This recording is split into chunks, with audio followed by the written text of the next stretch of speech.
The morning Harlow Everett found the stranger mending his east fence line with hands that knew wire better than his own.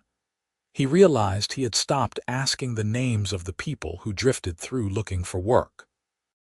She was the third hired hand in as many months, green-skinned and tusked like the others who came up from the Southern Territories. And she worked with the silent efficiency of someone who had learned not to draw attention. He watched her from horseback for a long moment, noting the way she twisted the wire with pliers older than she probably was, her movements economical and sure. The morning sun caught the sheen of her dark hair, pulled back in a practical braid that hung to her shoulder blades, and when she finally glanced up at his approach, her amber eyes held neither challenge nor submission, just the calm acknowledgement of someone used to being observed. "Need anything from the house?" he called down. She shook her head once. Water would not go amiss by midday. He nodded and rode on, making his circuit of the property that had taken him 12 years to build from nothing. The Broken Creek cattle station sprawled across 3,000 acres of grassland that rolled like a green ocean when the wind picked up, bounded by the Spine Mountains to the north and the Willow River to the south. Good land. Hard-won land.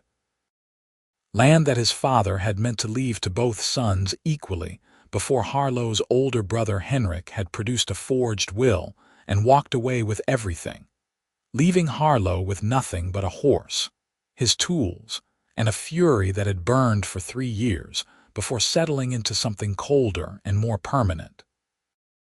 He had rebuilt, started from scratch on unclaimed frontier ground, filed the proper papers, raised his first cabin with his own hands while sleeping under canvas.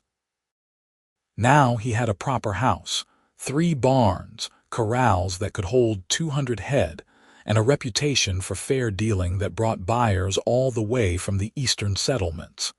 He employed 6 permanent hands and took on drifters during roundup and branding season. He paid in silver, never scrip. He asked few questions. The orc woman, he thought her contract paper had said Petra, or perhaps Pella stayed through the week, then through the month. Unlike most drifters, she did not spend her wages on drink in town or vanish one morning with tools that did not belong to her. She slept in the bunkhouse with the other seasonal workers, ate her meals quickly and without complaint, and worked every task given to her with a competence that made Harlow start assigning her the jobs that required judgment rather than just muscle. By the time autumn painted the grasslands gold and russet, she was the only seasonal hand left, the others having moved on to warmer regions or steadier work. His permanent crew, 4 men who had been with him for years, treated her with the careful neutrality they afforded all of Harlow's decisions. If they objected to working alongside an orc, they kept it behind their teeth. Harlow paid well enough that most men could swallow their opinions. It was late September when he came upon her at the fence line again, this time near dusk. The sun was sinking behind the Spine Mountains in a glory of orange and purple, and the temperature was dropping fast the way it did on the high plains. She had her coat collar turned up and was securing the last post of a new section they had been building to enclose the northern pasture. He had ridden out to tell her to leave it for morning, that the light was going, but when he drew close, he heard her voice, low and thoughtful, talking to no one at all. "Never stays still long enough to feel like anything," she was saying, so quietly he almost missed it beneath the evening wind. Always someone else's land, someone else's roof. Never a place to plant something and watch it grow, never a room that does not belong to another first.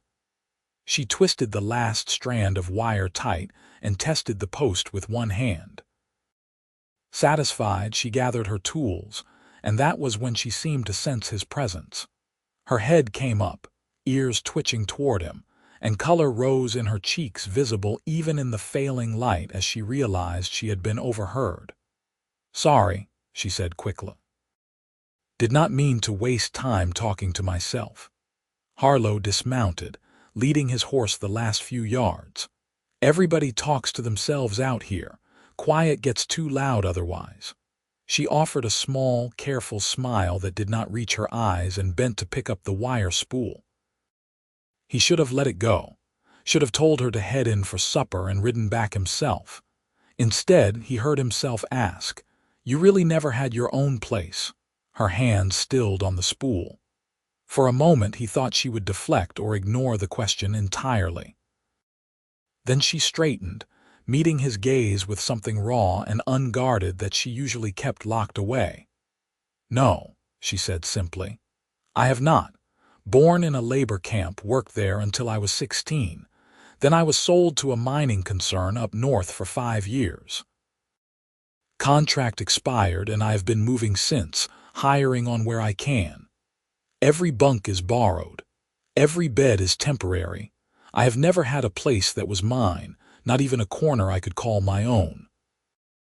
The words were delivered without self-pity, just statement of fact, but they hit Harlow like a fist to the sternum.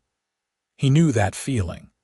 Knew what it was to be cast adrift without anchor or root, to sleep on ground that belonged to someone else and could be taken away on a whim. He had spent 3 years that way after Henrik's betrayal, working other men's ranches and saving every coin until he had enough to file a claim and start over. "How old are you?" he asked. 23. 23 years without a home. He had been 20 when he lost his, and those 3 rootless years had nearly broken something fundamental in him. "What is your full name?" he asked. "I know it is on the contract somewhere, but I have a poor memory for paperwork." "Petra Elm," she said, surprise flickering across her face at the question. "Petra Elm," he repeated, testing the weight of it. "Are you planning to move on before winter?" She hesitated. "I had not thought that far ahead. Most ranchers do not keep extra hands through the cold months." "I usually keep 2 or 3, he said. "Cattle still need tending and there's always repair work. Pays less than summer work, but room and board are included. I was going to ask if you wanted to stay on." Hope kindled in her eyes, quickly banked. "I would like that. Good." He swung back into his saddle, then paused, the idea crystallizing even as he spoke it. "There's something else. I've got 400 acres on the western boundary, up against the foothills. Good water from a spring, decent timber. I've been meaning to do something with it for years, but never got around to it. If you want it, it is yours. I will have the papers drawn up proper and legal, deeding it to you outright. Build yourself a house, start a homestead, whatever you like." Petra stared at him as if he had just spoken in a language she did not understand. Her mouth opened, closed, opened again. "You cannot mean that." "I do mean it." "Why?" The word came out almost helpless. "I am just a hired hand. You owe me nothing beyond my wages." "Because I know what it costs to have nothing," he said quietly. "And because I have land I am not using and you need a place to be. Seems simple enough to me. I cannot pay you for it. I am not asking you to. Consider it wages for good work if that makes it easier to accept." She shook her head slowly, eyes bright in the gathering darkness. "That is not wages. That is a gift beyond measure. I do not understand why you would do this for someone you barely know." Harlow gathered his reins, aware that if he stayed much longer, he would end up telling her things he had not spoken aloud in years about Henrik, and the stolen inheritance, and the cold fury that still lived in his chest like a banked coal. "Maybe I just want to see someone get the thing they need," he said instead. "Winter is coming. Think about it. If you want the land, we will ride out tomorrow and I will show you the parcel." He did not wait for her answer, just turned his horse toward the distant lights of the ranch house and rode through the deepening blue of twilight. Behind him, Petra stood motionless by the fence line, tools forgotten in her hands, staring after him as if he were a puzzle she could not solve. The next morning broke cold and clear. frost sparkling on the grass like scattered diamonds. Harlow was saddling his horse when Petra appeared at the stable door, dressed in her work clothes and carrying the battered pack that held everything she owned in the world. "I want to see the land," she said without preamble. "If the offer still stands." "It stands." He finished cinching his saddle and moved to prepare the second horse, a steady bay mare named Clover. "Can you ride?" "Well enough." They headed out as the sun climbed over the eastern hills, riding west across Harlow's property at an easy pace. Petra sat the horse competently if not gracefully, and she kept her silence as they passed through pastures dotted with grazing cattle and crossed two creeks running high with autumn rain. The land rose gradually as they approached the foothills, and the grass gave way to stands of pine and aspen that blazed gold against the dark evergreens. An hour from the main house, Harlow turned north along a game trail that wound between the trees. The air smelled of pine sap and distant snow, and a raven called from somewhere overhead. They emerged into a clearing where a spring bubbled up from a tumble of rocks, feeding a clear stream that ran south toward the river. The clearing was perhaps 3 acres, sheltered on 3 sides by hills and open to the south, where the view stretched for miles across the grasslands below. Harlow dismounted and let his horse drink from the stream. Petra slid down from her saddle more slowly, her eyes moving across the clearing with an intensity that made his chest tighten. "This is it," he said. "Spring runs year-round, never freezes even in the worst cold. Timber all around for building and firewood. Soil is rocky but workable if you want a garden. Southern exposure means good light most of the day. Sheltered enough that winter winds will not tear a house apart, open enough that you will not feel closed in." Petra walked to the spring and knelt beside it, dipping her fingers into the water. She stayed there for a long moment, head bowed, and when she straightened, her expression was carefully neutral in the way of someone trying not to let emotion show. "It is beautiful," she said, "more than I ever imagined. Is it what you want?" "Yes." The word came out fierce and certain. "Yes, it is what I want. Then it is yours." Harlow pulled a folded paper from his coat pocket. "I had my lawyer draw this up last night. It is a proper deed, transferring 400 acres bounded by the coordinates listed here. Your name free and clear, no liens or encumbrances. You just need to sign, and I will file it with the land office in town." She took the paper with trembling hands and stared at it as if it might vanish. "I do not know what to say." "You do not have to say anything, just sign it." "I will pay you back," she said urgently. "I do not know how or when, but I will find a way. You do not owe me anything, Petra. I told you that." He kept his voice gentle but firm. "This is not a loan. It is a gift, if you want to call it that, or wages for work well done. Either way, there are no strings attached. The land is yours to do with as you please." She folded the paper carefully and tucked it inside her coat, over her heart. When she looked up at him again, tears stood in her eyes but did not fall. "Thank you," she whispered. "I do not think you understand what this means, but thank you." He did understand, more than she knew, but he only nodded and turned back to his horse. "We should start planning the cabin before the ground freezes. If we work together, we can have the walls up before the first real snow.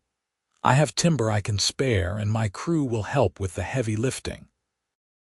I will work for you through spring and summer to pay for their time," she said quickly. "You were already planning to do that." He swung into his saddle and looked down at her, something shifting in his chest that he could not quite name. "Let us just call it neighbors helping neighbors. You will do the same for someone else someday." They rode back to the ranch in silence, but it was a different silence than before, warmer, fuller, charged with possibility. Petra sat straighter in her saddle, and more than once, Harlow caught her touching her coat where the deed rested against her heart, as if reassuring herself it was real. The work began 3 days later. Harlow brought his crew to the clearing along with 2 wagons loaded with tools, supplies, and the first load of timber. Petra had spent the intervening days clearing the site and laying out the cabin's footprint with stakes and string, a simple rectangle 20 feet by 30, large enough for a main room, a bedroom, and storage. The crew worked without complaint, though Harlow caught the occasional curious glance thrown Petra's way.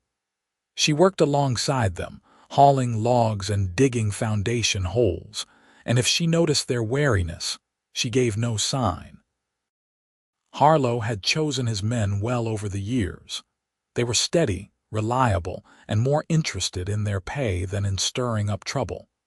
By the end of the first week, they had the foundation laid and the floor joists set. The weather held clear and cold, perfect building weather, and the work took on a rhythm that felt almost meditative. Harlow found himself riding to the clearing earlier each morning and staying later each evening, drawn by something more than simple supervision. Petra's joy in the work was palpable, a quiet radiance that transformed her face when she thought no one was watching. She touched the growing walls with a reverence that made his throat tight. One afternoon, as they were setting the wall logs, she paused to wipe sweat from her brow despite the chill and turned to him with a question in her eyes. "Why did your brother cheat you?" she asked. The words hit like a punch, unexpected and direct. Harlow nearly dropped the log he was lifting. "What makes you think my brother cheated me? You said you knew what it cost to have nothing," she said simply. "And I have seen the way you look when you talk about building from scratch. Something happened to you. I am guessing it was family, because that is the wound that cuts deepest." He set the log down carefully and dusted his hands on his pants, buying time. No one on the ranch knew about Henrik. He had never told the story, had buried it under layers of silence and hard work. But Petra was looking at him with those amber eyes that saw too much, and he found he did not want to lie to her. "My father owned a ranch east of here," he said finally. "Not as big as this one, but prosperous. He always said he would leave it to both of us, me and my older brother Henrik. But when father died, Henrik produced a will that left everything to him alone. Said I was too reckless, that father had changed his mind in his final days. It was a lie. I knew my father's hand and that signature was forged, but Henrik had friends in the land office and I was only 20. By the time I could have scraped together money for a lawyer, Henrik had sold half the land and mortgaged the rest. There was nothing left to fight for, so you started over. So I started over." He looked around the clearing, at the half-built cabin taking shape. "Worked other men's ranches for 3 years, saved every penny, and filed a claim on this land the day it opened up. Built everything you see now with my own hands and the help of people I trusted.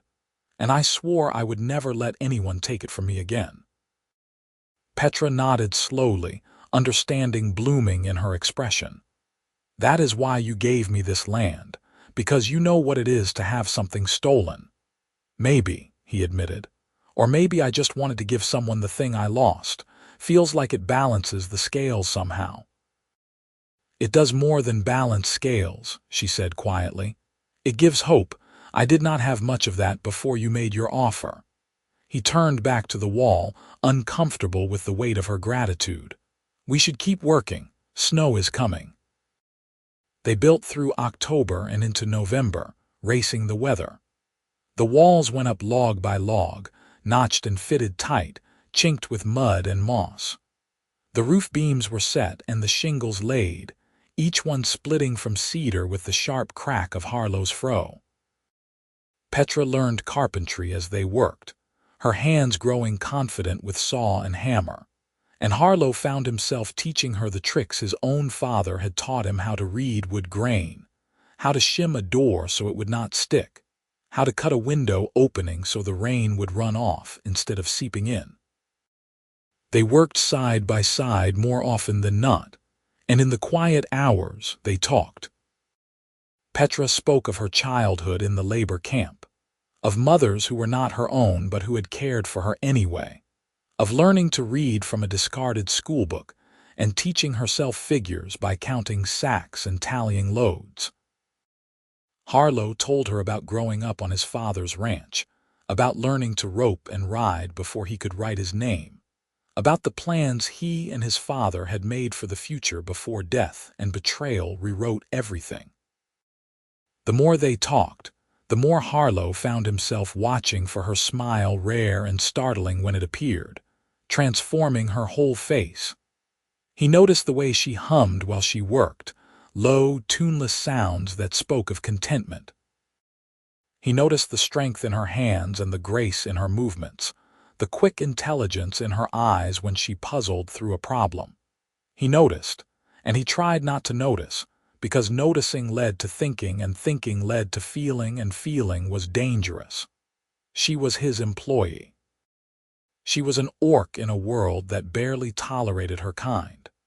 She was 23 and building her first home, and she did not need him complicating her life with wants he had no business entertaining. But the heart is a poor student of wisdom, and his heart was noticing everything. The first snow fell on a morning in mid-November, fat flakes drifting down from a pewter sky. They were raising the door-solid oak that Harlow had planed and fitted himself when the snow began, and Petra stopped work to stand in the open doorway and tilt her face to the sky, eyes closed, a smile playing at the corners of her mouth. "First snow in my own doorway," she murmured. "I did not think I would live to see such a thing." Harlow stood behind her with a hinge in his hand, watching snowflakes catch in her dark hair, and felt something in his chest crack open. He wanted to tell her she was beautiful. He wanted to tell her that building this cabin with her had been the best months he could remember in years. He wanted to tell her that he woke each morning eager to ride to this clearing and see what new thing would make her smile. Instead, he cleared his throat and said, "We should get this door hung before the snow gets heavier." She opened her eyes and turned, catching something in his expression that made her pause. For a moment, they stood close in the doorway, snow falling around them, and the air between them felt charged with unspoken things. Then one of his crew called a question from the roof, and the moment broke. They finished the door and the shutters, and by nightfall the cabin was weathertight. Harlow stood back with his crew and Petra, surveying their work in the fading light. It was a good cabin, solid and true, with a stone fireplace and real glass in the windows. The logs were chinked tight and the roof was sound. Smoke from the first fire curled up from the chimney and lamplight glowed warm in the windows. "It is done," Petra said, her voice full of wonder. "It is really done." "It is done," Harlow confirmed. He turned to his crew. "Good work, all of you. Take tomorrow off with full pay. You have earned it." The men nodded their thanks and headed for their horses, eager to get back to the warm bunkhouse before the snow deepened. Harlow moved to follow, but Petra caught his arm. "Stay," she said. "Just for a moment, I want to show you something." He stayed. She led him into the cabin, where the fireplace crackled cheerfully, and the scent of fresh cut wood filled the air. The interior was bare except for a bedroll in the corner, and a small pack of belongings she had already moved in, he realized, unwilling to spend even one more night in a borrowed bunk when her own home awaited. She went to the mantel above the fireplace and picked up something small and dark, turning it over in her hands before offering it to him. It was a carving. He saw a piece of pine whittled into the shape of two hands clasped together, surprisingly detailed for the simple tools she would have used. "I made it for you," she said. "I know it is a poor thanks for what you have given me, but I wanted you to have something, to remember this." He took the carving carefully, running his thumb over the smooth curves. The hands were neither male nor female, just two hands holding fast to each other, and he understood what she meant without her having to say it. Trust, partnership, connection. "It is not a poor thanks," he said roughly. "It is perfect." "I do not know how to tell you what this means," she said, gesturing at the cabin around them. "I have tried to find the words 1,000 times, but they all seem too small. You have given me a life, Harlow. A real life with a future I can choose instead of one chosen for me. How do you thank someone for that? You do not have to thank me. But I want to." She stepped closer, and he could see the firelight reflected in her eyes, gold and warm. "I want you to know that I see what you have done. I want you to know that it matters." His hand closed around the carving, the wood warm from her touch. "It matters to me too," he said, and knew he was not just talking about the cabin anymore. She must have heard it in his voice, because her expression shifted, uncertainty and hope warring in her face. "Harlow, I should go," he said abruptly, before he could do something foolish like reach for her. "Snow is getting heavier and I have a long ride." He left before she could respond, stepping out into the swirling snow and the safety of the cold. His horse picked its way down the hill carefully, and Harlow did not look back, though he wanted to. He wanted to so badly it hurt. Winter settled over the land in earnest after that, bringing snow and wind and long nights. Harlow threw himself into work, keeping busy with the endless tasks of running a ranch through the frozen months. Petra came down from her cabin once a week for supplies and to collect her wages, and each time, Harlow found an excuse to be elsewhere or occupied. He told himself it was for the best. He told himself he was giving her space to settle into her new life. He told himself a lot of things that felt hollow even as he thought them. December arrived with a cold snap that froze the water in the troughs and sent the cattle huddling in the windbreaks. Harlow was breaking ice one morning when one of his hands, a grizzled man named Tom, sidled up beside him with a speculative look. "You going to tell me what has you acting like a bear with a thorn in its paw?" Tom asked bluntly. "Do not know what you mean," Harlow muttered, smashing another section of ice. "Sure you do not. You have been short-tempered and distracted for weeks now, and every time Miss Petra comes down from that cabin, you disappear like she is carrying plague. Seems odd, considering you spent 2 months building her a house. Mind your business, Tom. Your mood is my business when it makes you snap at the crew for no reason." Tom leaned on his own ice-breaking bar and fixed Harlow with a knowing look. "You have feelings for her." It was not a question. Harlow considered denying it and decided he was too tired for the lie. "Does not matter if I do. Why not? Because she is trying to build a life. Because she works for me. Because she is an orc and people already talk. Because I gave her that land freely, and if I pursue her now, it will look like I expected something in return. Take your pick of reasons." "Those are all excuses," Tom said calmly. "The real question is whether she feels the same way about you. I am not going to ask her that." "Maybe you do not have to ask. Maybe you just have to pay attention." Tom straightened and brushed ice from his gloves. "For what it is worth, I have seen the way she looks at you when you are not watching. If I were a betting man, I would say your feelings are not as one-sided as you think."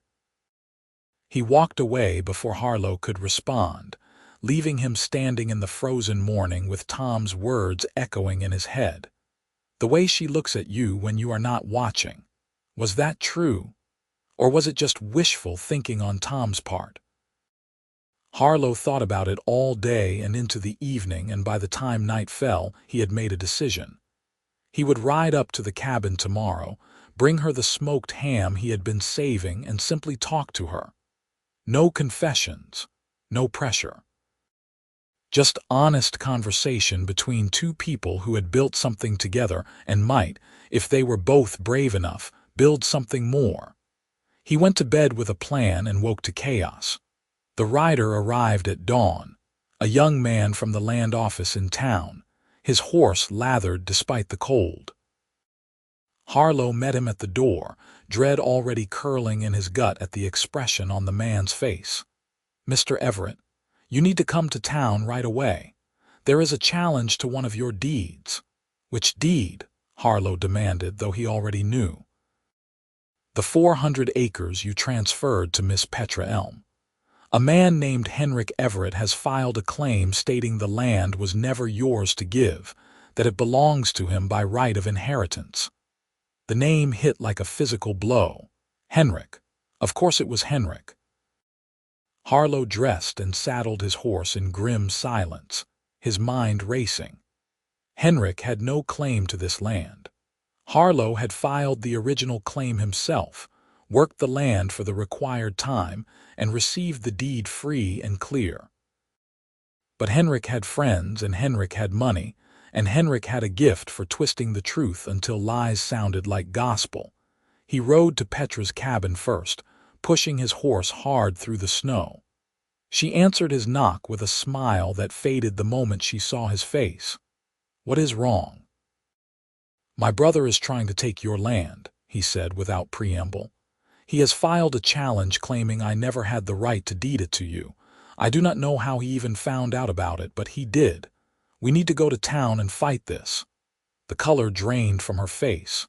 "Can he do that? Can he really take it? Not if I have anything to say about it." Harlow's voice was hard as iron. "Get your coat. We leave now." They rode together through the winter morning, the cold biting at exposed skin, neither speaking. Petra's face was set in lines of rigid control, but Harlow could see the fear beneath it, the terrible fear of someone who had finally been given something precious only to have it snatched away. The land office in town was a small wooden building that smelled of ink and old paper. The clerk, a nervous man named Simmons, greeted them with visible discomfort. "Mr. Everett, Miss Elm, I am sorry about this situation. Mr. Henrik Everett is waiting in the meeting room with his lawyer." "Of course he brought a lawyer," Harlow muttered. "Where is mine?" "I sent word, but he may not arrive for an hour. We will wait." "Actually," Simmons said hesitantly, "Mr. Henrik has requested that you come in now. He says he wants to settle this amicably." "Henrik does not do anything amicably," Harlow said flatly, but he nodded. "Fine. Let us get this over with." The meeting room was cramped and overheated, with a cast iron stove radiating warmth from the corner.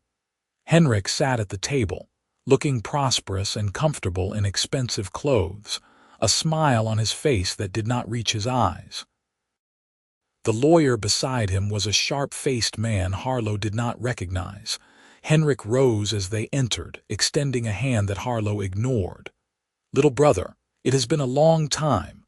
"Not long enough. What do you want, Henrik?" "I want what is mine." Henrik's smile widened. "That land you so generously gave away. It was never yours to give. Father's will left the Western Territories to me, and that parcel falls within those boundaries." "Father's forged will, you mean? And this land is nowhere near the original ranch. I claimed it myself, years after you drove me off." "Actually," the lawyer interjected smoothly, "if you examine the survey maps, you will find that the coordinates overlap by approximately 50 acres, including the spring where Miss Elm's cabin now stands. That land rightfully belongs to Mr. Henrik Everett under the terms of his inheritance." Harlow pulled out his own deed and spread it on the table, pointing to the coordinates. "These are the boundaries I filed. They were approved by this office. There is no overlap." "There is a discrepancy in the original surveys," the lawyer said. "We have documents proving the error. The land should have been assigned to the Everett estate holdings, which Mr. Henrik inherited. Convenient that this discrepancy only appeared after I gave the land away," Harlow said coldly. Henrik shrugged, all false sympathy. "I only recently learned of the error myself." "I have no desire to cause trouble, Harlow. I am willing to offer a compromise." Miss Elm can stay on the land if she enters into a lease agreement with me, let us say 10% of any crops or livestock she raises, plus a modest annual fee. No, Petra said, speaking for the first time. Her voice was steady despite the tremor Harlow could see in her hands. That land was given to me free and clear. I will not pay rent on my own home. Then you will have to leave, Henrik said pleasantly. I have the law on my side. You have lies on your side, Harlow shot back. The same lies you used to steal Father's ranch. I will not let you do this again. Then I suppose we will see you in court. Henrik stood, buttoning his coat. I have already filed the necessary paperwork. The hearing is set for 3 weeks from today. I suggest you find a good lawyer, little brother. You are going to need one. He left with his lawyer in tow, and the room felt poisonous in his wake. Harlow stood rigid, fury and helplessness warring in his chest. Petra sank into a chair, her face ashen. He is going to take it, she whispered. He is going to take everything. No. Harlow knelt beside her chair, taking her cold hands in his. No, he is not. I swear to you, Petra, I will not let him do this. That land is yours. I gave it to you freely and legally, and I will fight him with everything I have to make sure it stays yours. Why? She looked at him with raw anguish in her eyes. Why would you fight for me? You barely know me. This is your brother family. People will think you are crazy for standing against him over an orc woman you hired a few months ago. I do not care what people think, Harlow said fiercely. And I know you better than you realize. I know you work harder than anyone I have ever met. I know you love that land the way it deserves to be loved. I know you carved me a gift with your own hands because you do not know how to express what you feel in words. I know that building that cabin with you was the best thing I have done in years, and I know that Henrik is a liar and a thief, and I will be damned if I let him steal from me twice. Tears spilled down her cheeks. What if we lose? Then we lose together, he said. But we are not going to lose. I promise you that. His lawyer, a solid man named George Farrow, arrived an hour later, and they spent the rest of the day building their case. Farrow examined the deeds, the surveys, the claim papers, and finally sat back with a troubled expression. Henrik's lawyer is right about one thing, he said reluctantly. There is an ambiguity in the original survey that could be interpreted to overlap your claim. It is a stretch, but a judge might allow it. And if Henrik has documents supporting his interpretation, even questionable ones, this could go either way. So what do? Harlow demanded. We prove that your claim was filed first and processed correctly, and that Henrik had years to contest it, but never did. We argue that his sudden interest only after you transferred the land suggests bad faith. We find witnesses to testify to your character and Henrik's history of dishonest dealing. Farrow tapped his pen against the table. You have proof that your father's will was forged. I know it was forged, but I could never prove it. Henrik was too careful. Then we cannot bring it up in court. It will look like a baseless accusation. Farrow looked between them. I will be honest with you both. This is going to be an uphill fight. Henrik has resources and connections. But the law does favor established claims over late challenges. If we can show that you acted in good faith and Henrik is acting opportunistically, we have a chance. Then we make that case, Harlow said. They spent 3 weeks preparing. Farrow gathered documents and took depositions. Harlow called in favors from everyone he knew, finding people willing to testify to his character and work ethic. Tom and the other ranch hands agreed to speak about how Harlow had built his spread from nothing. The land office clerk, Simmons, reluctantly admitted that Henrik's challenge had come from a lawyer in the capital who specialized in exploiting survey ambiguities. Petra withdrew into herself during those weeks, her face growing more strained each day. She continued to live in her cabin, but the joy had gone out of it. She worked mechanically, and when Harlow rode up to check on her, she received him with a brittle courtesy that hurt worse than anger would have. "I should never have accepted the land," she said one evening, standing in the doorway of her cabin with the winter wind howling around them. "I knew it was too good to be true. Things like that do not happen to people like me."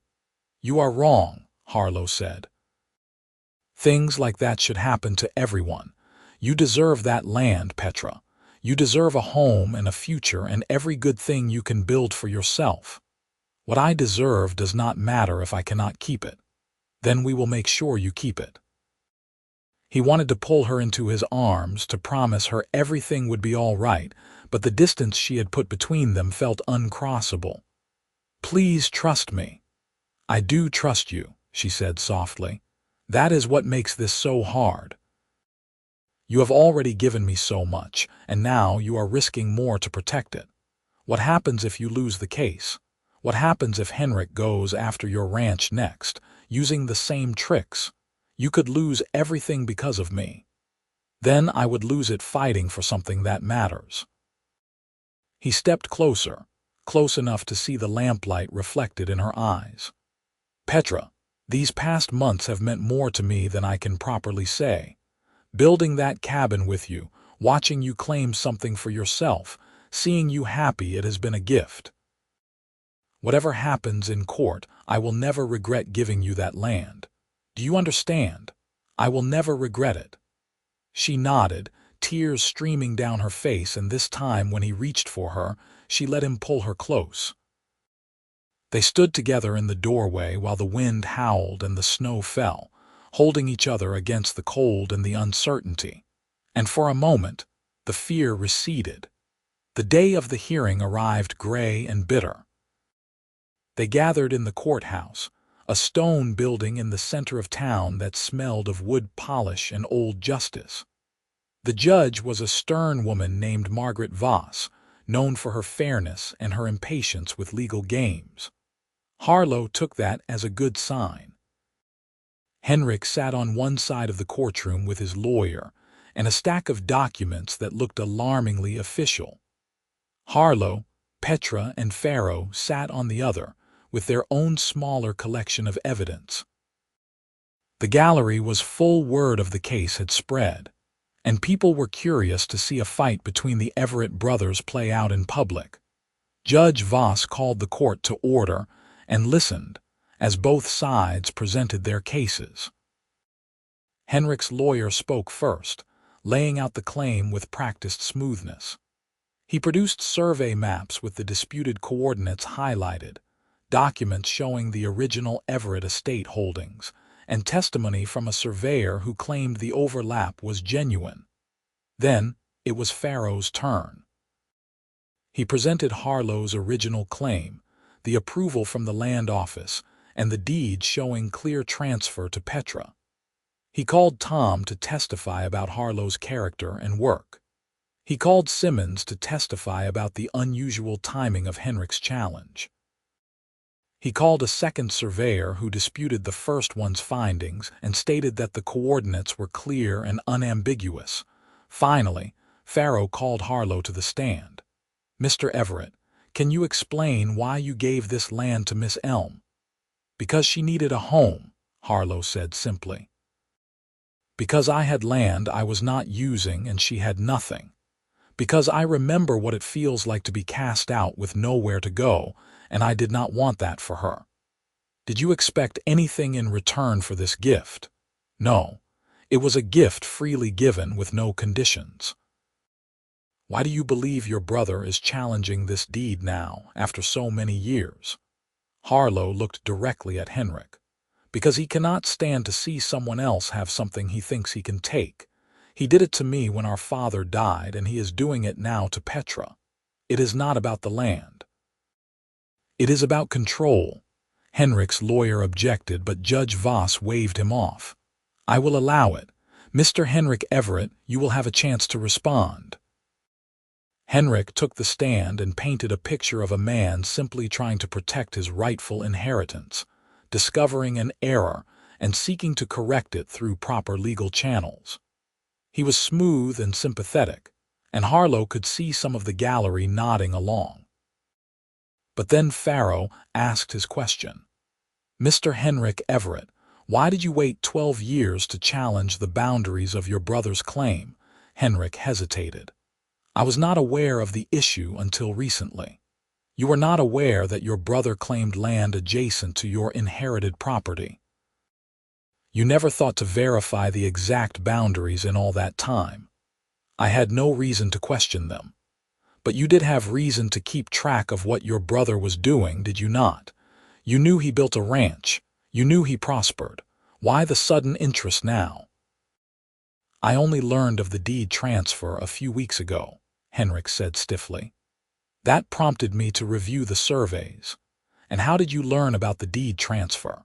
"It was recorded in a land office 300 miles from where you live. Were you monitoring your brother's property transactions?" Henrik's composure cracked slightly. "I have business interests in this region. I hear things." "What business interests?" "That is not relevant to this case." "I think it is," Pharaoh said.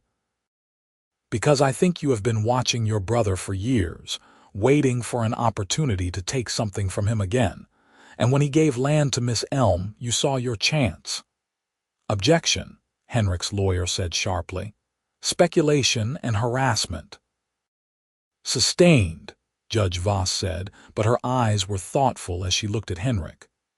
"Mr. Pharaoh, do you have any actual evidence of bad faith on Mr. Henrik Everett's part?" "Only the pattern of behavior, Your Honor."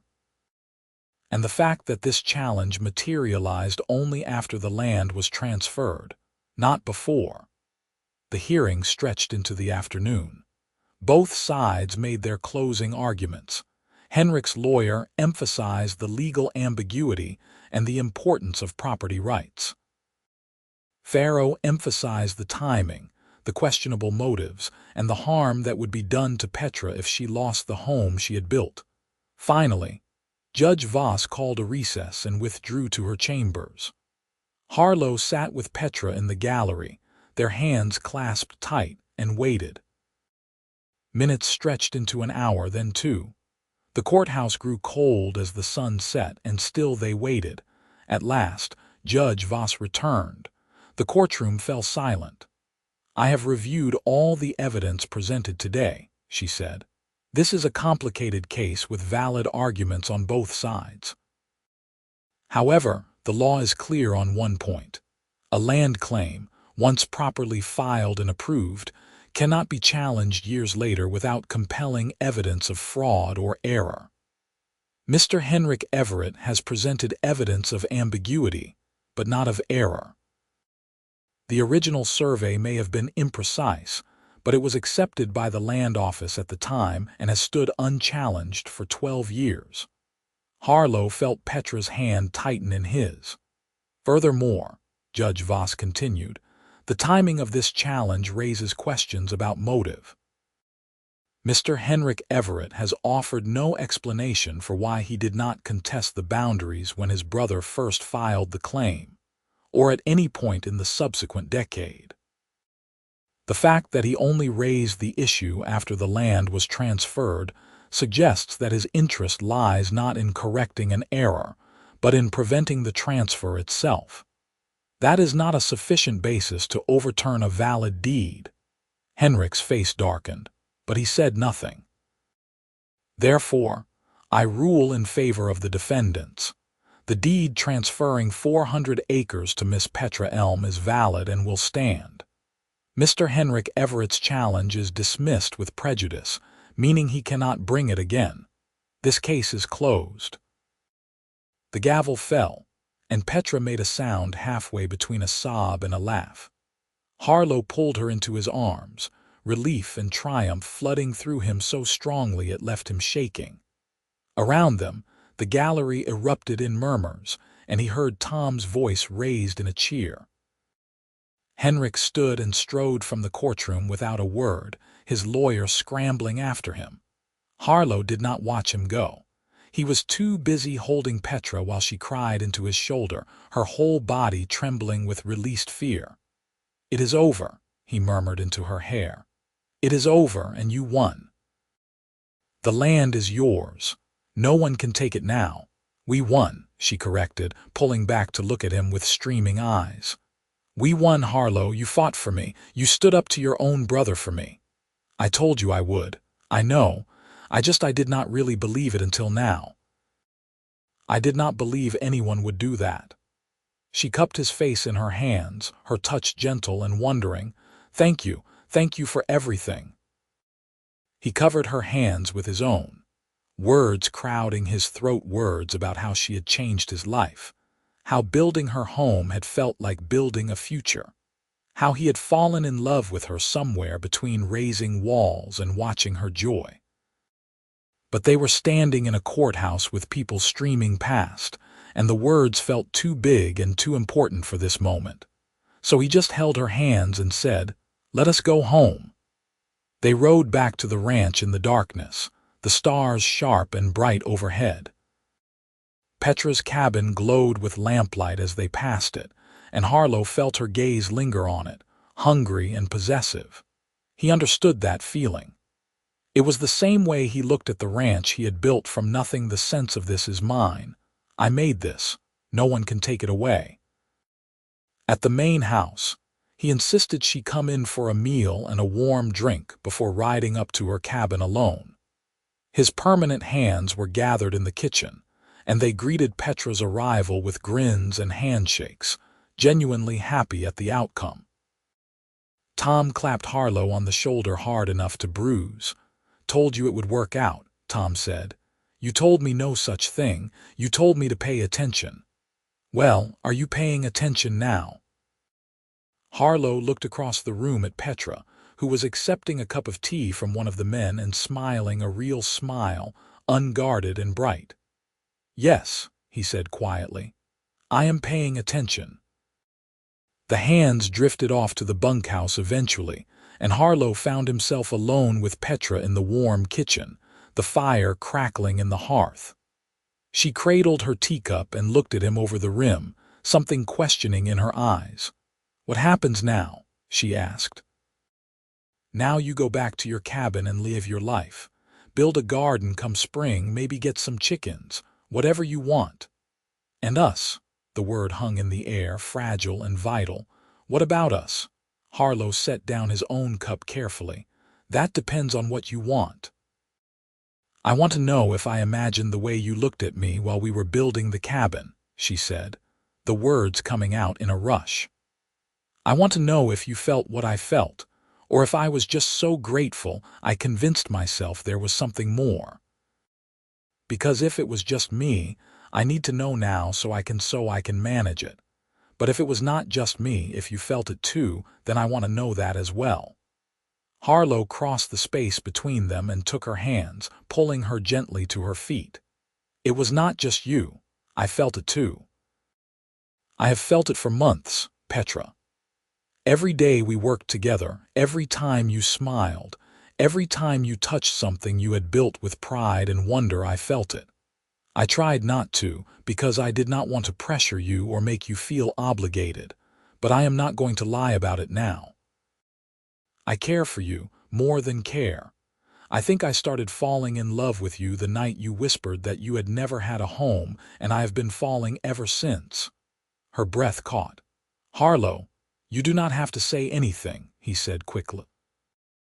"I know you are just starting to build your life and you do not need me complicating it. I just wanted you to know the truth." "The truth," she repeated, and then she laughed, bright and joyful.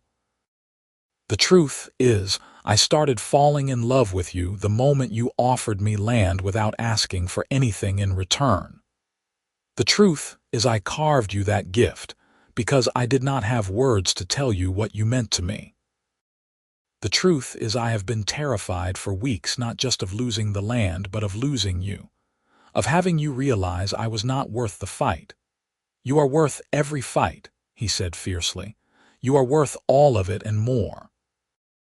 She kissed him then, rising on her toes to press her lips to his, and it felt like coming home. He wrapped his arms around her and held her close, pouring everything he could not say into the kiss, his love, his wonder, his promise that he would stand beside her for as long as she let him. When they finally broke apart, both breathing hard, Petra was smiling through fresh tears. "So what happens now?" she asked again, but this time her voice held laughter. "Now I court you properly," Harlow said. "I take you into town for dinner. I bring you flowers and tell you terrible jokes. I ask your permission before I kiss you again, even though I very much want to kiss you again right now." "Permission granted," she said, and pulled him back down for another kiss. They courted through the winter and into spring. Harlow rode up to Petra's cabin most evenings, bringing food and firewood and his company. They sat together by her fire and talked about everything and nothing, dreams and fears, memories and hopes. He taught her to play cards, and she taught him the songs from her childhood, low and haunting melodies that had kept the labor camp workers sane through endless days. When the snow melted and the first green shoots appeared, they planted a garden together on the sunny patch beside her cabin. Petra planned it with the intensity of someone who had never had a garden before, sketching layouts and choosing seeds with care. They worked side by side in the warm earth, and Harlow found a contentment he had not known he was missing. In April, he asked her to marry him. They were standing on the hillside above her cabin, looking out over the greening land, and the words just came. "Will you marry me, Petra? Will you let me stand beside you and build a life together? I know you have your own land now and do not need me for anything, but I want to be with you. Not because you need me, but because I love you and I want to spend my days making you smile." She turned to him with shining eyes. "Yes, yes, of course yes. I want that too. I want all of it." They married in June on a bright day with the whole sky blue overhead. The wedding was held at Petra's cabin because she insisted she wanted to speak her vows on her own land, in the home they had built together. Harlow's crew came, and neighbors from the surrounding ranches, and even a few orc families who had heard about the land case and came to witness something they had thought impossible: an orc woman marrying a human man openly, without shame or hiding. The ceremony was simple. They stood in front of the cabin beneath the lintel, and a traveling minister spoke the words that bound them together. Petra wore a dress of pale green that brought out the richness of her skin, and Harlow wore his best suit, the one he saved for town. When the minister said they could kiss, Harlow pulled Petra close and kissed her thoroughly, to the cheers of the assembled guests. Afterward, there was food and music and dancing. Tom played fiddle, and people danced on the grass in front of the cabin, and the celebration stretched into the evening. Harlow watched Petra move through the crowd, accepting congratulations and laughing with a freedom he had never seen in her before, and felt his heart swell so large he thought it might burst. Near sunset, he found her standing alone by the edge of the clearing, looking out over the land that was hers. He came up beside her and slipped an arm around her waist, and she leaned into him with a contented sigh. "Happy?" he asked. "More than I ever thought possible," she said. "I have a home, Harlow. I have land and a house and a husband and a future. I have everything I used to dream about when I was sleeping on cold ground and wondering if I would ever have more than that." "We have everything," he corrected. "This is our home now, yours and mine together." "Our home," she repeated, testing the words. Then she turned in his arms to look up at him, her expression serious. "I want to add something to it." "What?" "Your name, carved into the lintel beside mine." She pointed to the doorframe where her own name was carved in careful letters. "We built this house together, even though the land is mine. I want anyone who sees it to know that this is our home, that we chose each other and built something together." "Is that all right?" "More than all right," he said, his voice rough with emotion. "I would be honored." The next day, Harlow took his chisel and carved his name into the lintel beside hers. Petra Everett and Harlow Everett. Two names, one home, bound together in wood and promise. As summer ripened and the garden flourished, they fell into the rhythm of shared life. Petra still worked her own land, tending her garden and clearing more ground for future crops. But she and Harlow ate their meals together more often than not, alternating between the cabin and the main house. His crew accepted her presence with easy camaraderie, and she fit into the life of the ranch as if she had always been there. In August, neighbors gathered for a roof raising at Petra's cabin. They were adding a room to the back, expanding the home to make space for the future they were planning. People came from ranches up and down the valley, bringing tools and food and labor. It was the way of frontier life, everyone helping everyone, and Harlow felt a fierce pride as he watched his wife direct the work with confidence and skill. By the end of the day, the new room was framed and roofed, and the celebration that followed felt like a homecoming. Petra stood on the porch of her expanded cabin, Harlow beside her, and thanked everyone who had come. Her voice was steady and strong, and when she spoke of community and belonging, Harlow saw tears in more than one set of eyes. That night, lying in bed with Petra tucked against his side, Harlow thought about the journey that had brought them here. It had started with a whispered confession at a fence line, a moment of vulnerability that had changed everything. He had given her land because he remembered what it was to have nothing. She had given him love because she remembered what it was to be alone. And together they had built something neither could have built alone, not just a cabin, but a life, a home, a future. "What are you thinking?" Petra murmured, half asleep.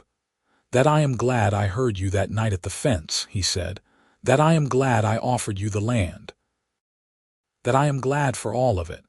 Even Henrik and the court case, even that. It gave me a chance to prove I would fight for you, and it gave us a story to tell our children someday." She propped herself up on one elbow, eyes gleaming in the darkness. "Children, if you want them. No rush, but yes. I want children with you. I want to fill this house with life and laughter. I want to teach them to build and plant and care for the land. I want them to grow up knowing they have a home that no one can take from them." Petra kissed him softly. "I want that too. I want all of it." The years that followed were good years, marked by the steady rhythm of seasons and growth. The ranch prospered, and Petra's homestead grew from a single cabin to a thriving farm with fields and livestock. They worked side by side through heat and cold, through abundance and hardship, always returning at day's end to the home they had built together. Their first child, a daughter, arrived on a spring morning when the wildflowers were blooming. They named her Lily, for the flowers that grew beside the spring. She had her mother's green skin and pointed ears and her father's brown eyes, and from her first breath she was loved beyond measure. 2 years later a son followed, squalling and red-faced and perfect. They named him Reed, for the grasses that grew along the riverbank. He had Harlow's olive skin and Petra's amber eyes, and his curiosity about the world was endless. As the children grew, Harlow and Petra taught them everything they knew. They taught them to work with their hands, to care for the land, to treat all people with dignity regardless of what they looked like or where they came from. They taught them the story of the cabin, of how their mother had once had nothing and their father had given her everything he could. They taught them that a home was more than walls and a roof. It was the place where you were loved and safe and free to be yourself. On warm summer evenings, the family gathered on the porch of the cabin, watching the sun set over the land that stretched before them. Lily would lean against her mother's side while Reed climbed into his father's lap, and together they would watch the light fade from gold to purple to star-pricked darkness. "Tell us the story," Lily would demand, never tiring of hearing it. "Tell us about how you and Mama met." And Harlow would tell it, his voice warm with memory and love.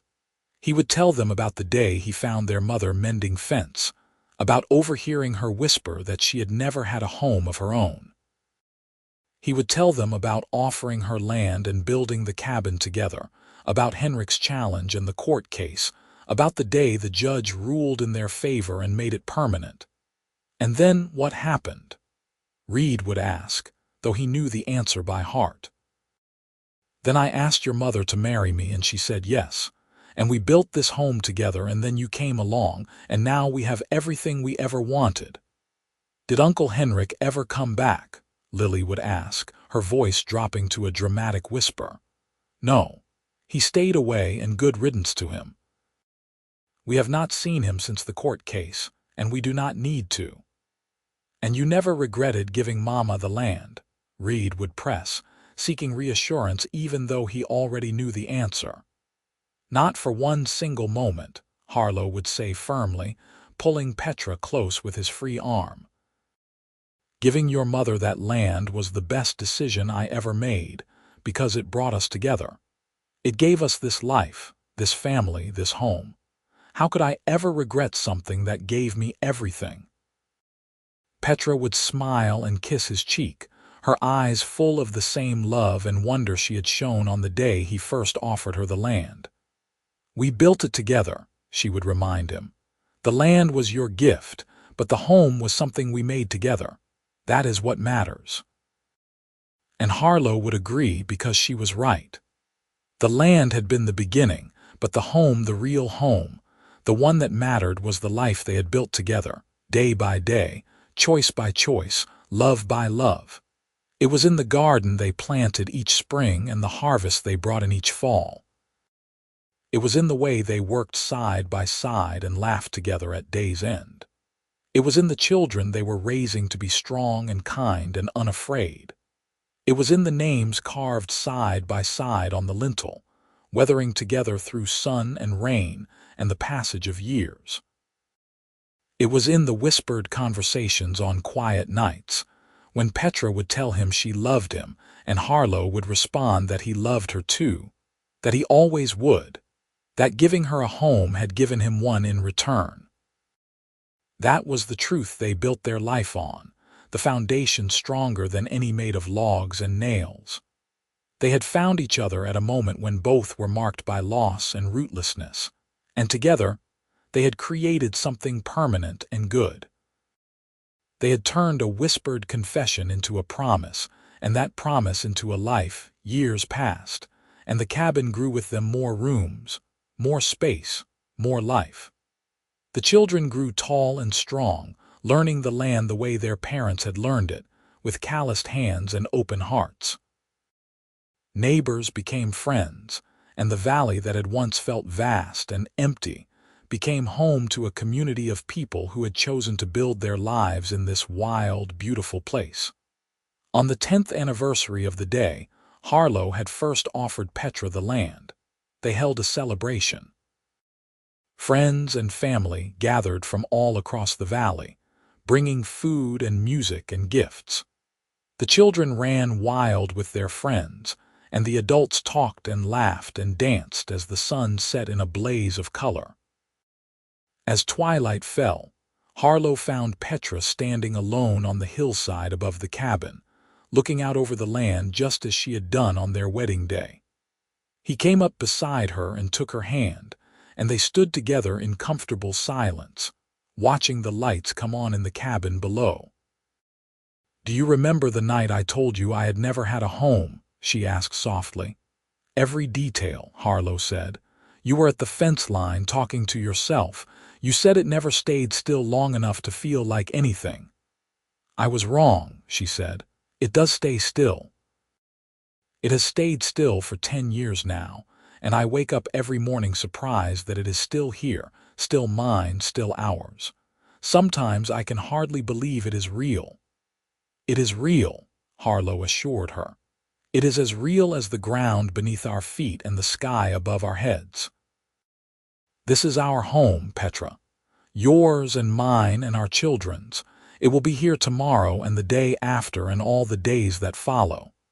She turned to face him, reaching up to cup his face in her hands the way she had done the day they won the court case.